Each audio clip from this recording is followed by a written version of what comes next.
दीदीच्या बाळाचं बारसं. बारशाची मस्त तयारी चालू होती. आम्ही बहिणी-बहिणी तयारी करत होतो. बाळाची आई सुद्धा तयारी करू लागत होती. जरा असं बाहेर ठेव ग, दिसू दे बाहेरच्यांना. हां. तेवढा हे नाही दिसाय, कामावरून काढून टाकू. आमच्या मोठ्या ताई मस्त रांगोळी काढत होत्या आणि छोट्या ताई त्यांना मदत करत होत्या.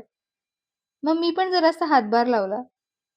मी दीदी व बाळासाठी एक छानसं गिफ्ट बनवलंय. ते पाहण्यासाठी ही रील शेवटपर्यंत पहा. नंतर दमून मस्तपैकी भरलं वांग आणि सोलकढी प्यायलो. बाकीचे पण तयारी करत होते.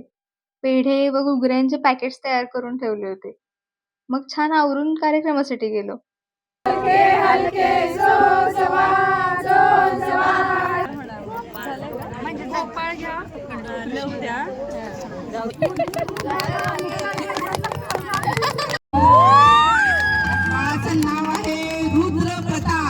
मी दीदी व बाळासाठी एक छानसं गिफ्ट बनवलेलं होतं.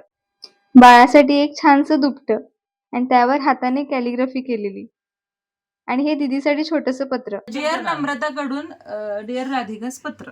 तू मुलगी म्हणून, बायको म्हणून, सून म्हणून, तू सगळ्या जबाबदाऱ्या म्हणून खूप छान प्रकारे पार पाडतेस आणि नो डाऊट तू चांगली आईही बनशील. बाळाच्या येण्याने तुझ्यात खूप बदल झाले असतील, मानसिक, शारीरिक, पण सगळ्या जबाबदाऱ्या असल्या तरी तुझ्यातल्या लहान मुलाला कधीच विसरू नकोस. त्यानंतर मस्त गर्ल्स नाईट आउट मारला, कॉफी पिली आणि झोपलो. Bye bye.